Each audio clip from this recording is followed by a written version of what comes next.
Bonsoir à toutes et à tous, bonsoir à tous les suiveurs et à tous les inconditionnels de Grégoire Omnisport. Sadio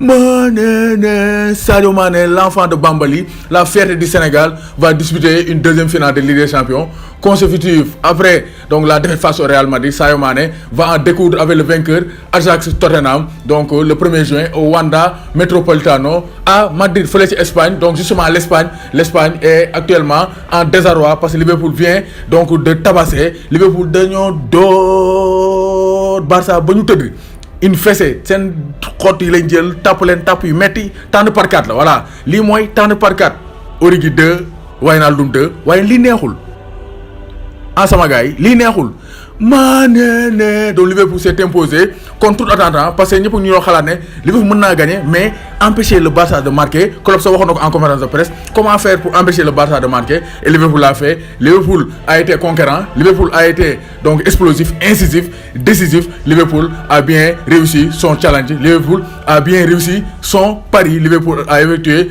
une remontada historique face au FC Barcelone 4-0 et Liverpool élimine encore une fois de plus en Coupe d'Europe le FC Barcelone parce que Liverpool n'a jamais perdu dans une confrontation à élimination, donc dans une confrontation directe ou bien dans une confrontation à élimination directe. Donc Liverpool n'a jamais perdu face au FC Barcelone. Donc émission yooyu defoon naa ko, j'avais fait les rappels historiques et l'histoire a donné raison encore aux hommes d'Jürgen Klopp qui ont fumé de Klopp et qui ont cloppisé les hommes d'Ernesto Valverde. Donc une solution man yaakaar naa waa Barça tey lañ koor te yaakaar naa dañoo kat mat xëdduñu moo tax le Barça n'a rien vu venir. Ce qui est effarant, ce qui est épatant, c'est que Barça ils sont reposés. Valverde dafa teg équipe BM durant le week-end passé te équipe B ñoom Moussa Wagué, le Barça s'est bien reposé mais boo xoolee da ngay mel ni Liverpool joue woon face à Newcastle un match difficile, un match remporté au forceps grâce à un but du Rastaman Divock Origi. Le Rastaman, le mois de mai et le mois des Rastaman. Le 11 mai, on va vers le 11 mai. Le 12 mai, ça sera la dernière de la première. Mais actuellement, je pense que Liverpool est en transe, Liverpool est urgence grâce à son Rastaman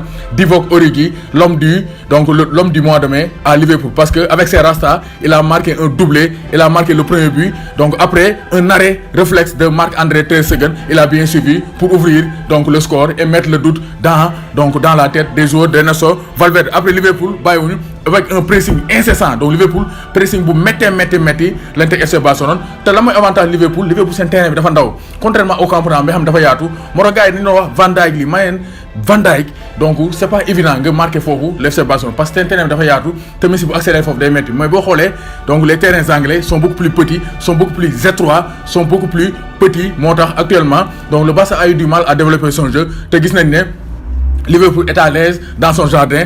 Anfield Road, il fallait au moins tout cela pour vibrer, trembler, frémir, peu importe dans quel ordre. Donc Anfield Road, incandescent les 5 minutes qui ont précédé l'entrée des joueurs. Donc Anfield, joueurs dañoo dugg si rek gars yi stade bi commencé rire affaire di yëngatu bâtiment bi stade bi di yëngatu. C'est pour dire que Anfield c'est une grande équipe. Donc Liverpool c'est une grande équipe et Anfield c'est une grosse pelouse pour les soirées européennes. On se rappelle donc de la finale de Istanbul. Donc au stade Atatürk fële ci Istanbul en Turquie. Gérard avait mené la révolte et Gérard était aujourd'hui sur les travées de Liverpool. Gérard vibrait parce qu'il voulait être sur le terrain pour aider ses jeunes frères à renverser le FC Barcelone. Mais Gérard a bien soutenu ses frères et ses jeunes frères ont renversé le FC Barcelone parce que ku seetaan double confrontation xam nga ne Liverpool mérite amplement sa victoire parce que donc du question ay tactique yooyu mais Liverpool techniquement, tactiquement et donc physiquement, donc mystiquement, Liverpool dafa mën FC Barcelone. Match aller bi Liverpool a dominé le Barça dans son jardin et Liverpool a été puni par 3 buts avec 2 éclairs du génie Lionel Messi. Mais cette fois-ci, Lionel Messi n'a rien vu venir avec le regroupement défensif des restes de Liverpool dans un terrain petit, donc autre que différent du terrain de Anfield Road. Donc gis nañ ne donc Liverpool a gagné avec les absences conjuguées de Firmino et Salah. Firmino ak Salah bokkuñu ñu ne Divock Origi, l'homme du mois de mai, le Rastaman qui a tout fait voir au FC Barcelone mais aussi le remplaçant aujourd'hui non Wijnaldum mi nga xam ne match aller bi dañ ko tegoon titulaire mais Wijnaldum cette fois-ci remplaçant la dugg et Wijnaldum a sonné la révolte. Barça 25 minutes ñu craqué 54e minute de jeu ba 75e minute de jeu 25 minutes donc gis nañ ne 70e minute de jeu donc 25 minutes et le Barça a craqué au grand bonheur des restes de Liverpool. Donc 7e minute de jeu Origi dugal donc Henderson dafa dóor Marc-André Segen donc def benn horizontal tapé bal bi Origi fekk fa bombu ci camp yi donc Bombas mu dugg après John Wijnaldum dugg sur une passe décisive de Trent Alexander-Arnold qui était de retour parce que Klopp avait commis l'erreur même si Trent Alexander-Arnold n'est pas un as de la défense, mais donc c'est un pilier, donc ou bien c'est une pièce maîtresse dans le jeu offensif des restes de Liverpool parce que Trent Alexander-Arnold donc fait partie des ailes de feu des restes de Liverpool parce que am na 13 passes décisives cette saison, 11 en Premier League et 2 ce soir face au grand Barça. Donc match aller bi dañ ko teyoon ci banc bi il a su que il devait évoluer défensivement pour donc tenir sa place face au FC Barcelone. Gis nañ face à Newcastle il a failli mais cette fois-ci il a bien tenu le coup. 2 passes décisives donc première passe pour Georginio Wijnaldum, Shaqiri central Georginio Wijnaldum 56e minute pour le 3e but. Wijnaldum dafa tëb taxaw ci air bi 3 minutes 75 secondes après yàq bal bi ci camp yi regeju taj donc bal bi dugg donc et le dernier but donc grâce à une ruse à un malice de donc Trent donc Alexander-Arnold il a 20 ans mais boy bi ku muus la boy bi muus la def parce que dafa mel ni kuy dóor mel ni donc dafa tebel mel ni kuy wàññeeku mel ni kuy jël élan ndeke gis na Divock Origi waa Barça ils étaient distraits mu ñëw rek centrer Divock Origi donc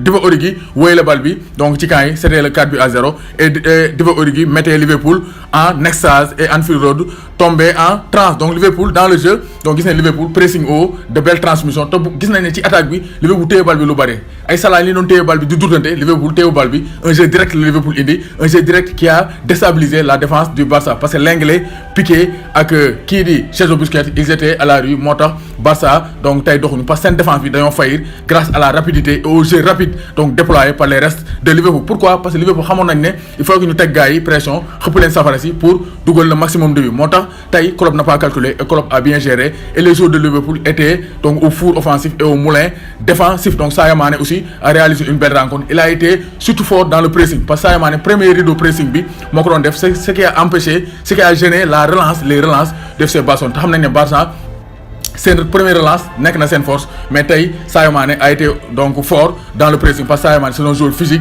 et généreux dans l'effort même s'il n'a pas marqué. Sadio Mané fait partie des meilleurs joueurs de Liverpool aujourd'hui. Je pense que aujourd'hui c'est toute l'équipe et gàcce ngalaama donc chapeau à Jürgen Klopp qui est taxé. Man je pense que man mi sax damay wax ne Jürgen Klopp il est un loser mais cette fois-ci il a montré que qu'il peut être là dans les grands rendez-vous et Liverpool se qualifie en finale. 13 tirs au total pour Liverpool, 8 tirs au total pour le Barça, 5 tirs cadrés pour le Barça, 7 tirs cadrés pour les restes de Liverpool. Donc malgré l'absence de Naby Keita, donc de Mohamed Salah et de Firmino, Liverpool a montré que c'est une équipe et c'est un collectif contrairement au Barça qui se base surtout sur les exploits de Lionel Messi. Et cette fois-ci, Messi n'a rien vu venir et Liverpool s'impose. Donc waaye li neexul Sadio Mané deuxième finale waaye li neexul Mané et le grand bonhomme aujourd'hui c'est Alisson Becker encore lui Eric le portier de la Roma donc moo qualifié woon Liverpool face à Naples Arkadiusz Milik dafa doon dugal Alisson Becker def parade décisif dans les derniers instants de la rencontre gars dañ koy fàtte mais Alisson Becker a toujours été décisif avec les restes de Liverpool cette saison. 17e minute mu bloqué les tirs donc le tir de Jordi Alba impeccable sur la sortie devant le latéral gauche. 49e minute Suarez tamit dóor na mu téye ko Lionel Messi dóor sur un angle fermé 68e mu téye ko même dans les derniers instants de la rencontre gis nañ ne Liverpool ils n'ont rien lâché te Liverpool daa mel ni joué wuñu woon week-end bi Liverpool daa mel ni ñoo gën a frais Barça dañ leen noppal mais on a vu que physiquement le Barça était moins frais, le Barça était émoussé par rapport au reste de Liverpool qui ont joué un match difficile. 95 minutes face au Mascaïs. Donc gis nañ ne Liverpool s'impose et Liverpool a mérité amplement sa victoire. Donc félicitations aux supporters de Liverpool bàyyiwuma kenn ku lim juum tey duma lim ku lim juum képp kuy bëggee Liverpool donc félicitations. Ça c'est une fierté pour le Sénégal, la qualification de Sadio Mané deuxième fois successive pour la Ligue des Champions, finale de Ligue des Champions. Waaye li neexul Sadio Mané